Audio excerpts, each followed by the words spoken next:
जय मसीह की सबों को। आइए हम प्रार्थना के साथ शुरू करते हैं। हमारे प्रेमी स्वर्गीय पिता, आराधना स्तुति धन्यवाद के योग्य परमेश्वर, सभी अच्छे आशीषों के दाता, आपके विचार हमारे लिए शांति की हैं और भलाई की हैं। जगत की उत्पत्ति से पहले जो कुछ आपने ठान लिया उसी को हमारे जीवन में पूरा करते हैं। जो योजना आपने बनाई है कि हम प्रभु यीशु मसीह आपके पुत्र के स्वरूप की समानता को हासिल करें, उस काम को हमारे जीवन में आपने उस उद्धार के दिन शुरू कर दिए हैं।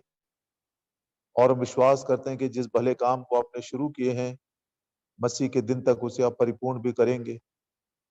यूहन्ना 3:27 के अनुसार हम कबूल करते हैं पिता, जब तक कि स्वर्ग से हमें कुछ न दिया जाए तो कोई भी मनुष्य कुछ प्राप्त नहीं कर सकता। इसलिए आपके चरणों के पास आए हैं।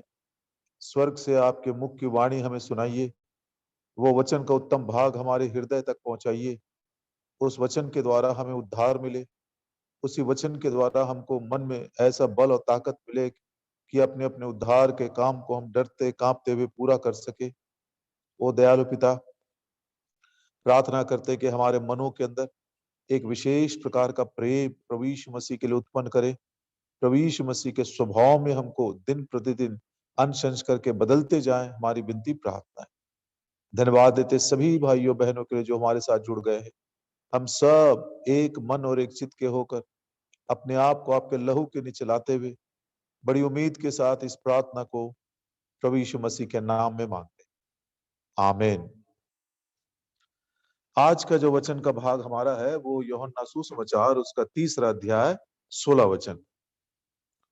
बड़ा परिचित वचन है, इसको हम बिना पवित्र शास्त्र बाइबल खोले ही पढ़ सकते हैं।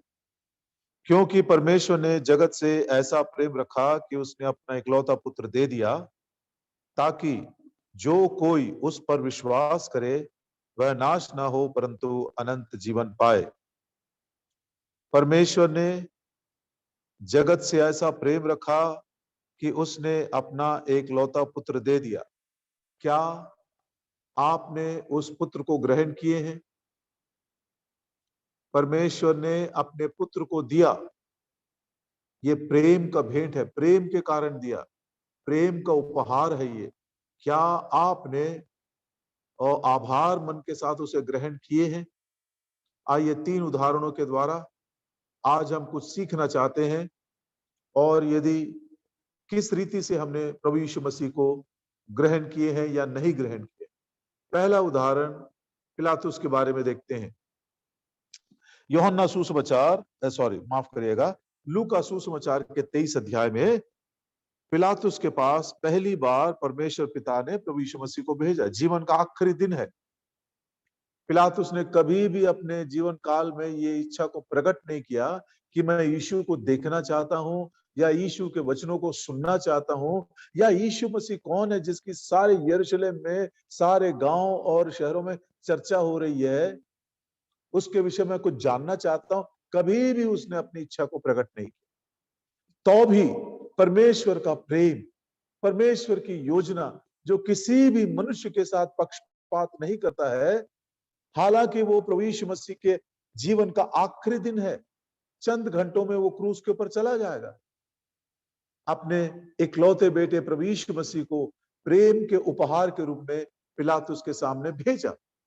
अब पिलातुस की गवाही हम पढ़ते हैं। लूका सुसमाचार उसका 23 अध्याय 14 वचन में लिखता है, मैंने उसको तुम्हारे सामने परखा है और उसके अंदर कोई भी दोष को नहीं पाता हूं। कितनी अच्छी गवाही है। मैं इस मनुष्य के अंदर कोई भी दोष को नहीं पाता हूं। 4 वचन में लिखा है, 14 वचन में लिखा है, 22 वचन में भी लिखा। बार बार वो इस बात को कह रहा है। 3 बार वो कहता है। और दूसरी बात 22 वचन में एक और बात कहता है। क्यों? तीसरी बात, क्यों? उसने क्या बुराई किया? मैं उसके अंदर मृत्यु के योग्य कोई भी दोष नहीं पाता हूं। कितनी अच्छी गवाही है। बोले तो मैंने परख कर जांच कर इस बात को पहचान लिया है। एक दूसरा विचार 15 वचन में कहता है, हेरोद भी इसके अंदर कोई गलती नहीं पाया जो मृत्यु के योग्य हो। मैंने उसको हेरोदेस के पास भेजा था, हेरोदेस ने उसको जांचा परखा, लेकिन उसको भी कोई दोष नहीं मिला इसके अंदर। अब ये गवाही को भी उसने सुना। तीसरी गवाही देखिए, मत्ती सुसमाचार उसका 27 अध्याय और उसके 19 वचन में, मत्ती सुसमाचार 27 अध्याय और उसके 19 वचन में, जब वह न्याय की गद्दी पर बैठा हुआ था तो उसकी पत्नी ने कहला भेजा, तू उस धर्मी के मामले में हस्तक्षेप मत करना। उसकी पत्नी भी उसको सावधान चेतावनी दे रही है, उस धर्मी के विरोध में तू कोई सा भी बुरा काम या अन्याय मत करना। हाँ? स्वयं के जीवन में परख कर प्रभु यीशु मसीह निर्दोष और निष्कलंक है, मृत्यु के योग्य कोई भी उसके अंदर पाप नहीं है, इस बात को उसने जानकर गवाही दिया। उसका मित्र जो हेरोदेस मित्र बन गया था, वो भी गवाही देता है कि ये मनुष्य मृत्यु के योग्य कोई दोष नहीं पाया गया इसमें।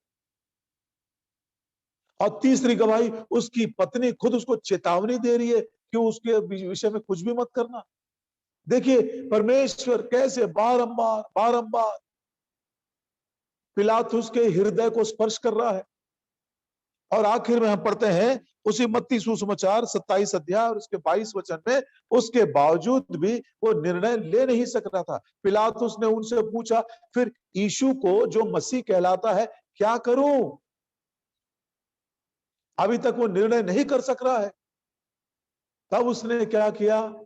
लोगों के ऊपर हावी नहीं हो सका, यहूदियों को प्रसन्न करने के लिए, अपनी गरिमा बनाए रखने के लिए, अपने सिंहासन को बनाए रखने के लिए, मनुष्यों के अंदर अपने स्वयं की धार्मिकता को प्रकट करने के लिए, उसी मत्ती सुसमाचार उसका 27 अध्याय और 24 वचन में 24th वर्ष में एक बासन में पानी लिया और अपने हाथ को धोकर कहता, मैं इस व्यक्ति के विषय में निर्दोष हूं। पानी से धोकर कोई भी निर्दोष नहीं बनता है। ये मनुष्य को खुश करने वाली बात है, ये स्वयं की धार्मिकता है। यशायाह नबी की किताब 2 अध्याय और उसके 16 वचन में हम पढ़ते हैं, यशायाह नबी की किताब 2 अध्याय और उसके 16 वचन में, तर्शीश के सब जहाजों और सब, आइज़ाया चैप्टर 2 एंड वर्स 16। मैंने गलत बोला, एक मिनट।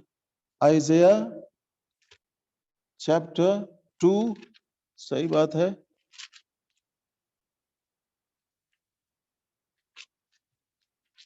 आइज़ाया चैप्टर 1 एंड वर्स 16, माफ करिएगा, पहला अध्याय और उसका 16 वचन। अपने को धोकर पवित्र करो, हाँ, मेरी आंखों के सामने से अपने बुरे कामों को दूर करो, भविष्य में बुराई करना छोड़ दो। इसको सच्चा पश्चाताप कहते हैं। मेरे सामने अपने अपने बुराइयों को मान लो और उसको छोड़ दो, इस रीति से तुम पवित्र हो जाओगे, इस रीति से तुम अपने आप को धो लेना। और आगे एक बात हम पढ़ते हैं, यिर्मयाह की किताब उसका 2 अध्याय, the book of Jeremiah chapter 2 and verse 22। यिर्मयाह की किताब 2 अध्याय और उसके 22 वचन में, चाहे तू अपने को सज्जी से धोए और बहुत सा साबुन भी प्रयोग करे, तो भी तेरे अधर्म का धब्बा मेरे सामने बना रहेगा। प्रभु यहोवा की यही वाणी है। ये स्वयं की धार्मिकता है, हाथों को धोना, साबुन इस्तेमाल करना, मनुष्यों को खुश करना, हाँ, बिना पापों की क्षमा के शांति को बनाए रखना, भले काम करना। प्रियो, नहीं, इससे हमारे हाथ शुद्ध नहीं होते, इससे हमारी अधर्मिकता दुष्टता दूर नहीं होती है। हमारे भले काम सब मैले चिथड़ों के समान है। ऐसा करने के बाद पिलातुस ने प्रभु यीशु मसीह को क्रूस के ऊपर चढ़ा दिया। क्या कोई सुनने वालों में अपने स्वयं की धार्मिकता में इस रीति से लीन है? क्या वो दिन आपको याद आता है कि आपने प्रभु यीशु मसीह के सामने अपने पापों को टूटे मन के साथ पछताव करके छोड़ दिए थे और अधर्म को अपने हमेशा के लिए अपने आप से दूर कर दिया? इसी को पछताव करते हैं। हाथ में मैल लग गया तो पानी से धो लेते हैं। कपड़े के ऊपर तेल गिर गया तो नींबू से रगड़ देते हैं, कॉफी या चाय गिर गया तो दूध से धोकर उसको सफेद बना देते हैं। हर एक गंदगी को धोने का एक उपाय है, पानी से धोने से नहीं होता है। इसी रीति से हमारे पाप के जो दाग है, पाप के जो धब्बे हैं, पाप की जो गंदगी है, केवल प्रभु यीशु मसीह का लहू हमें धोकर शुद्ध करता है। कितनी दुख की बात है। परमेश्वर पिता ने पिलातुस से प्रेम किया, अपने पुत्र को उसके पास भेजा, उसने उसको परखा, उसकी गवाही को सुना, चेतावनी को पाया, निर्णय नहीं ले सका और आखिर में अपने स्वयं की धार्मिकता में उसी प्रभु यीशु मसीह को कोड़े लगवाकर क्रूस के ऊपर चढ़ा दिया। क्या प्रभु यीशु मसीह को आप अपने पापों के कारण अभी भी क्रूस पर चढ़ा दिए हैं? आइए प्रभु यीशु मसीह के सामने अपने पापों को कबूल करके उसके लहू में धोकर शुद्ध हो जाए। दूसरा उदाहरण, हम अरिमथै का यूसुफ नाम का एक व्यक्ति है, उसके बारे में पढ़ते हैं। क्या पढ़ते हैं? इस व्यक्ति के विषय में चारों सुसमाचार में दिया गया है। मत्ती सुसमाचार और उसका 27 अध्याय, मत्ती सुसमाचार उसका चैप्टर 27 और हम पढ़ते हैं 57 वचन। मैथ्यू 27:57। जब सांझ हुई तो यूसुफ नामक अरिमथै का एक धनी मनुष्य जो आप ही यीशु का चेला था आया। उसने पिलातुस के पास जाकर यीशु का शव मांगा। मैं जब जब इसको पढ़ता तो मेरा मन दुखी होता है। क्या परमेश्वर पिता ने एक मरा हुआ पुत्र दिया था? यीशु की शव क्यों मांग रहा है वो? डेड बॉडी क्यों मांग रहा है वो? और यूसुफ के बारे में यहां पर हम दो बातें पढ़ते हैं। वो धनवान है, वो आप यीशु मसीह का चेला है। लेकिन यीशु मसीह के जिंदा रहते हुए कभी भी हमने यूसुफ को उसके संग चलता था, उसके साथ वो कुछ काम करता था, कभी भी हमने नहीं पढ़ा और सुसमाचार के किसी भी भाग में इस बात का रिकॉर्ड नहीं पाया गया। तो मत्ती कहता है वो धनवान है और यीशु मसीह का चेला था। लेकिन याद रखें इस बात को बार बार कि वो यीशु मसीह के शव को मांग रहा है और परमेश्वर पिता ने मरे हुए प्रभु यीशु मसीह को नहीं दिया हमें। मरकुस क्या कहता देखिए, मरकुस सुसमाचार और उसका 15 अध्याय 43 वचन। Matthew chapter 15 and verse 43। अरिमथै का रहने वाला यूसुफ आया जो महासभा का सदस्य था और आप भी परमेश्वर के राज्य की बाट जोता था। दो बातें यहां पर लिखी हुई है। महासभा का सदस्य है वो निकोदेमुस के समान, और दूसरा वो स्वयं परमेश्वर के राज्य की बाट जोता था। कितनी सुंदर बात है। चार बातें हम देख लिए हैं। धनवान है, चेला है, महासभा का सदस्य है, परमेश्वर की राज्य की बाट जो रहा है। लूका क्या कहता देखिए, लूका सुसमाचार का 23 अध्याय, लूका सुसमाचार उसका 23 अध्याय और उसकी आयत हम पढ़ते हैं 50। वहां यूसुफ नाम का महासभा का एक सदस्य था जो सज्जन और धर्मी पुरुष था। लूका दो और बातें जोड़ देता है, वो सज्जन है और वो धर्मी पुरुष है। अच्छी गवाही है उसकी। तो क्या कारण है कि खुद एक चेला होकर परमेश्वर के राज्य की बाट जो रहा है और वो सज्जन है, भला पुरुष है, धर्मी पुरुष है, महासभा का सदस्य है, धनवान व्यक्ति है, ऐसा व्यक्ति प्रभु यीशु मसीह के जीवित रहते हुए समयों में कभी भी वो बाहर खुलकर नहीं आया। अब वो उसकी शव को क्यों मांग रहा है? परमेश्वर पिता ने किसी मरे हुए प्रभु यीशु मसीह की लोथ को हमें नहीं दिया है। यदि सचमुच में वो चेला था तो नए जीवन के कुछ लक्षण उसके अंदर दिखाई देने थे। यदि वो सचमुच में परमेश्वर के राज्य की बाट जो रहा था तो एक समय आना था जब उसने प्रस्ताव किया होगा, प्रभु यीशु मसीह को ग्रहण किया होगा और उसने खुलेआम उसकी गवाही भी दिया होगा। जैसे चोर ने कलवरी के क्रूस के ऊपर गवाही दिया, हे प्रभु यीशु जब तू अपने राज्य में आए तो मुझको स्मरण करना। ऐसी बातें हम यूसुफ के बारे में नहीं पढ़ते। कारण क्या है? कारण क्या है? यूहन्ना उसके कारण को बहुत ही सटीक नमूद करते देखिए। यूहन्ना सुसमाचार और उसका 20 अध्याय, यूहन्ना माफ करिएगा, यूहन्ना सुसमाचार उसका 19 अध्याय 38 वचन, 19:38। जॉन्स गॉस्पेल चैप्टर 19 और उसका 38 वचन 38 वचन में पढ़ते हैं।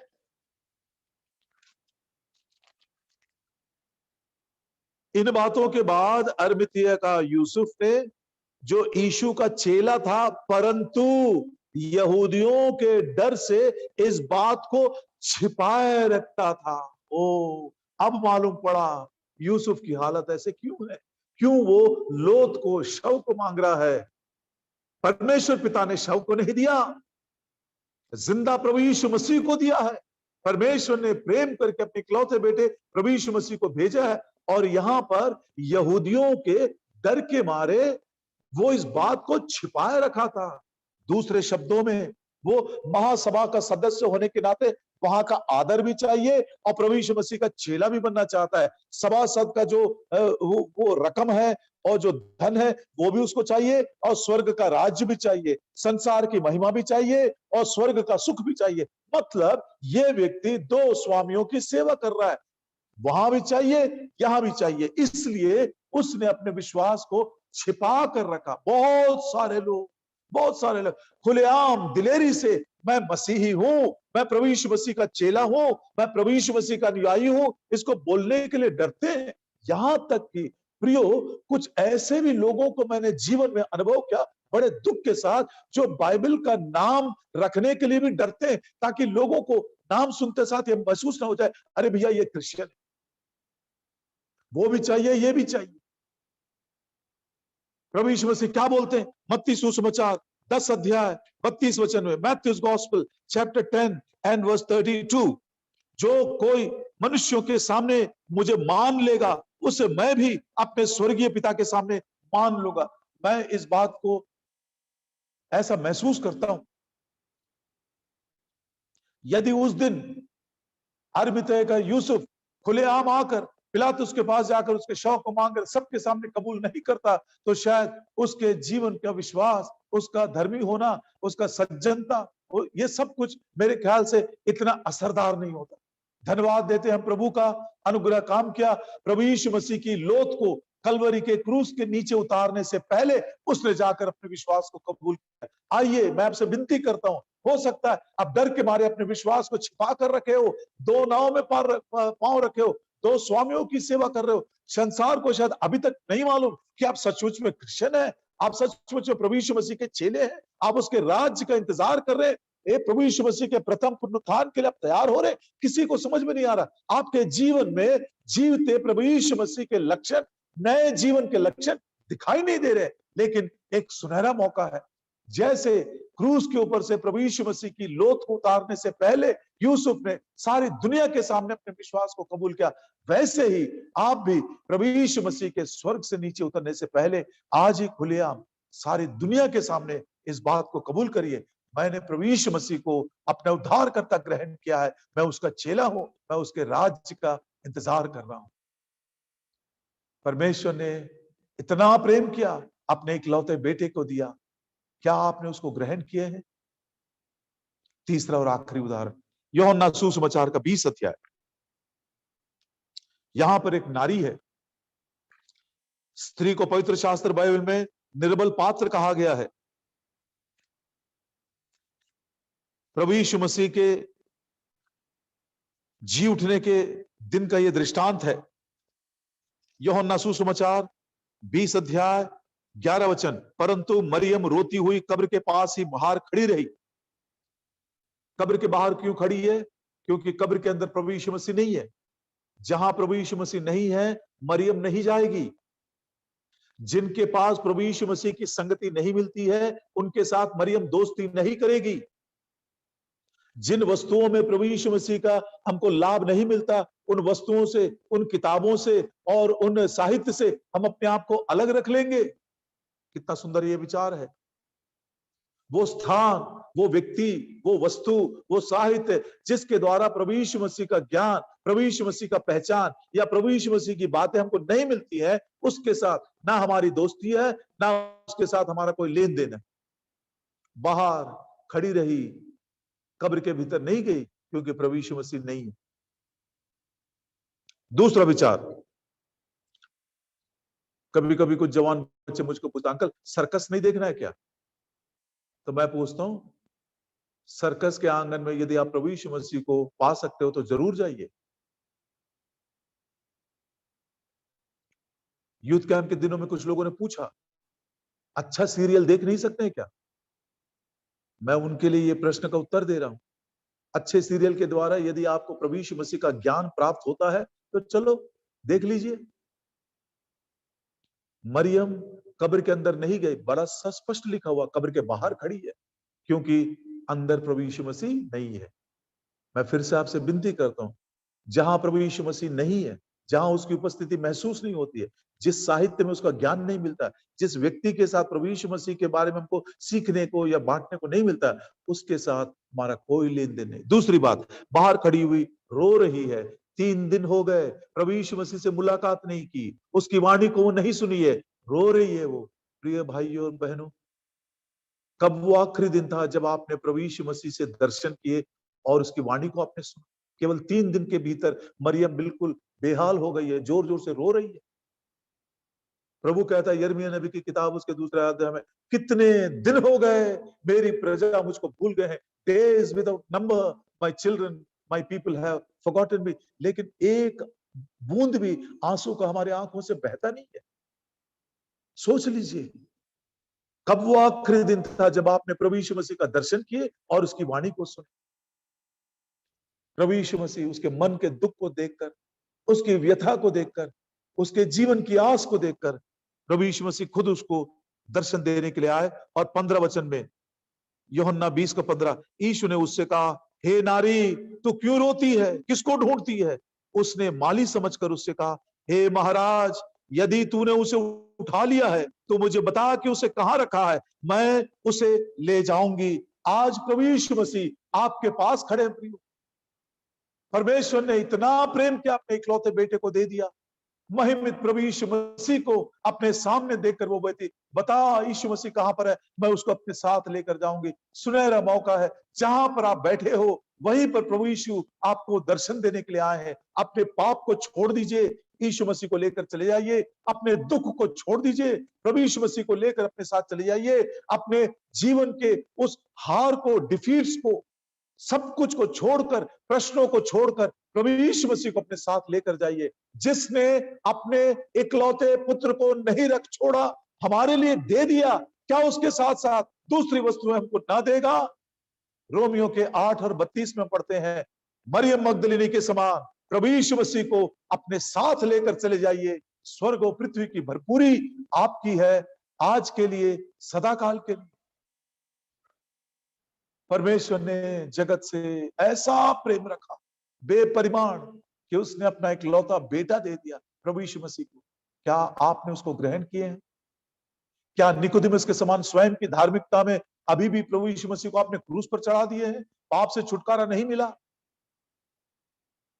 विश्वास करिए, अधर्म को मानकर छोड़ दीजिए, प्रभु यीशु मसीह के लहू में धुल जाइए। यूसुफ अरिमतिया के समान 2 स्वामियों की सेवा कर रहे हो, संसार का महिमा भी चाहिए, स्वर्ग की महिमा भी चाहिए, चेला के समान बनना चाहते हैं, महासभा सदस्य का सम्मान भी चाहिए, वहां का धन भी चाहिए और स्वर्ग का सुख भी चाहिए।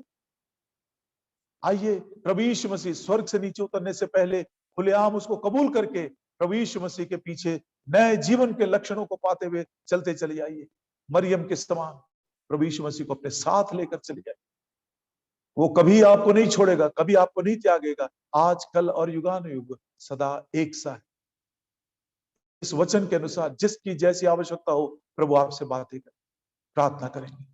हमारे प्रेमी स्वर्गीय पिता, धन्यवाद देते आपके प्रेम के लिए, धन्यवाद देते प्रभु जी। प्रभु यीशु मसीह को आपने हमारे लिए प्रेम का उपहार के रूप में दिए हैं। मरियम के समान आज हम अपने सारे पापों को, हमारे दुखों को, हमारे प्रश्नों को, हमारे हारे हुए उन परिस्थितियों को छोड़कर, उसको त्याग कर यीशु को अपने साथ साथ अपने हृदय में लेकर चला जाना चाहते हैं। देखो, जगत के अंत तक मैं तुम्हारे साथ हूं। जिसने अपने इकलौते पुत्र को दिया, क्या उसके साथ साथ दूसरी वस्तुएं नहीं देगा? जरूर आप देंगे प्रभु। जिस किसी ने यीशु मसीह को अंगीकार किया, उसके जीवन में कोई भी कमी और घटी नहीं। प्रभु जी, आप विश्वास का दान देकर एक एक को प्रभु यीशु मसीह से परिपूर्ण करिए, आपके राज्य के लिए तैयार करिए। स्वयं की धार्मिकता से छुटकारा देकर सच्चे अनुभव में पापों की क्षमा में लेकर आई। दो स्वामियों की सेवा करने वाले आज ही एकाग्र मन से, खुले दिल से सब बातों को छोड़कर आपके पीछे वो चल सके। इस वचन की रक्षा के लिए एक मन और एक चित्त के होकर हमारे प्रभु और उद्धारकर्ता यीशु मसीह के नाम में मांगते, आमीन।